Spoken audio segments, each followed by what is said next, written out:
We spoke to a retired Maritime Self-Defense Force official, Hideaki Kaneda, about the latest missile launch. He says the North likely used a type of intermediate-range ballistic missile known as the Hwasong-12. He added that the North's aim is to showcase the country's capability to attack the U.S. Pacific territory of Guam.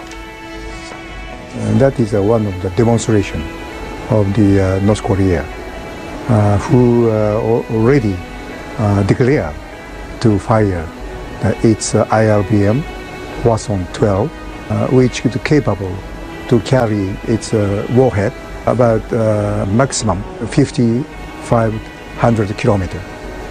This is one of the way for the North Korea to keep such a capability as the IRBM in order to attack the Guam Island.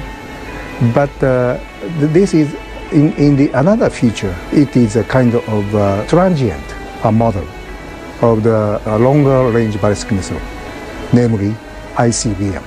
The leadership of the North Korea intended to get the longer range ICBM eventually.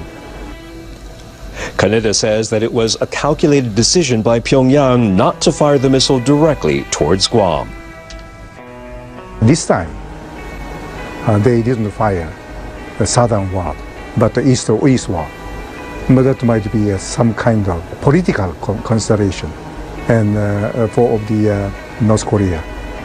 If they fire actually to Guam Island, that would cause a very big problem.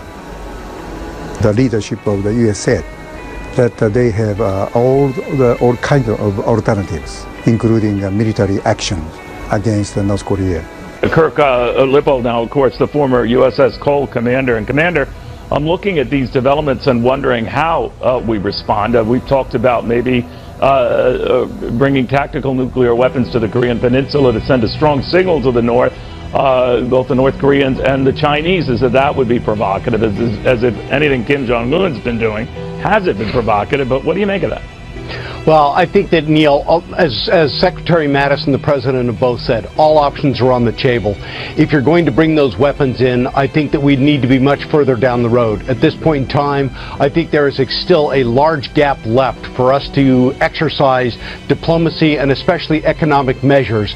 But I'm going to say it again and again and again. This is up to China, China, China. But what if China can't control them? I know you and I have asked this as well, but I'm beginning to wonder now because again, North Korea seems to like embarrassing China, like it did over the weekend when the Chinese leader, Xi Jinping, was with his Russian counterpart, Vladimir Putin, and hours before we learned of this latest hydrogen bomb test, which obviously was awkward.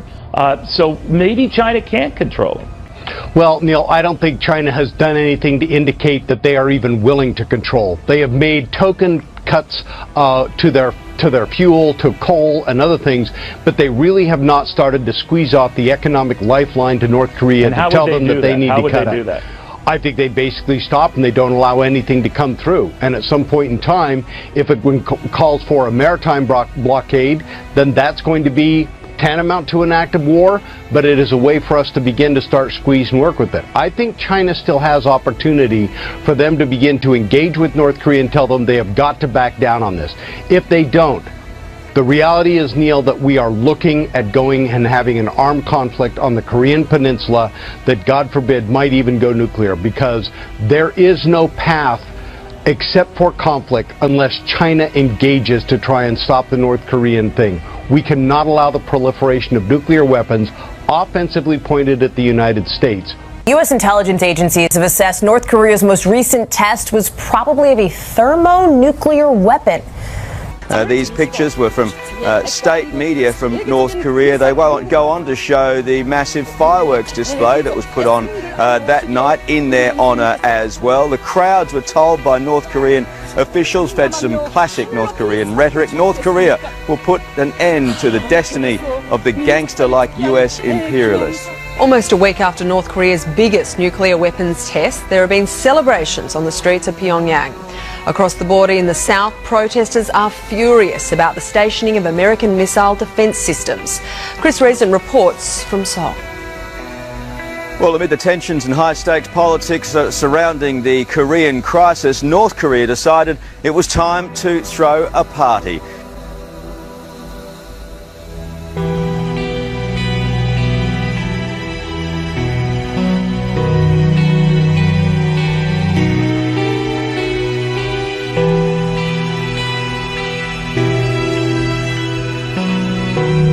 They arranged yesterday in the capital, Pyongyang, for thousands to gather. They bussed in the scientists that they say were behind the successful hydrogen bomb tests that were conducted on Sunday. Those scientists bussed past thousands of cheering, adoring, flag-waving crowds and taken into the centre of the city where they were praised and honoured for their work.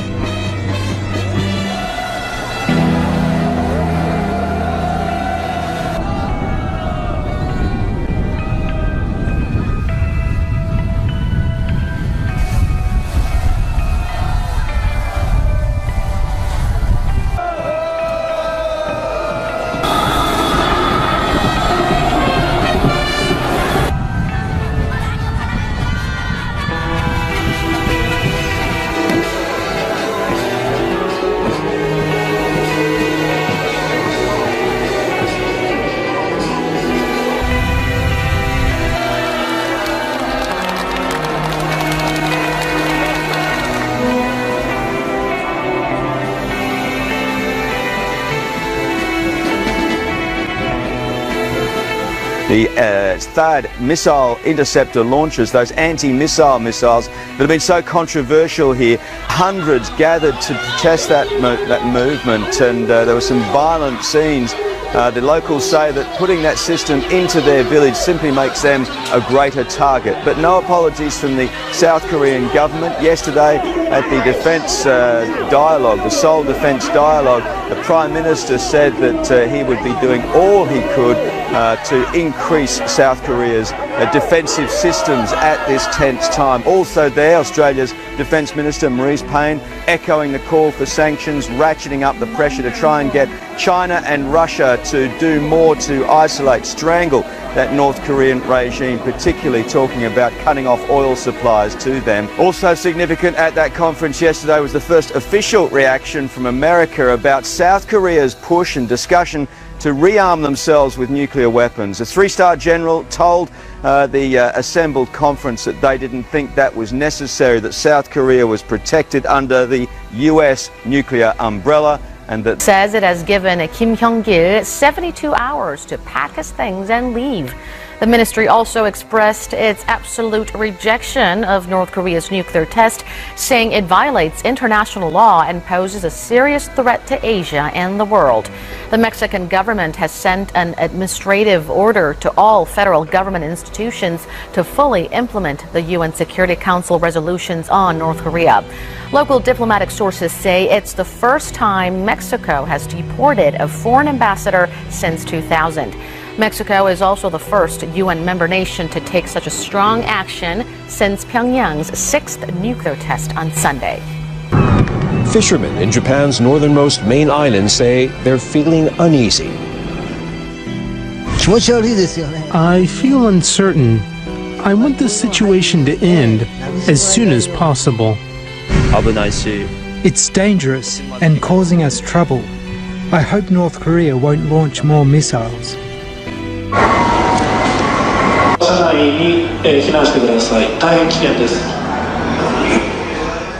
Transportation links were disrupted with Shinkansen bullet trains and other lines temporarily suspended. In Tokyo, special editions of Japanese newspapers were handed out. I can't find words to express my anger. I couldn't take any precautionary measures other than just staying at home, but I need to prepare for next time.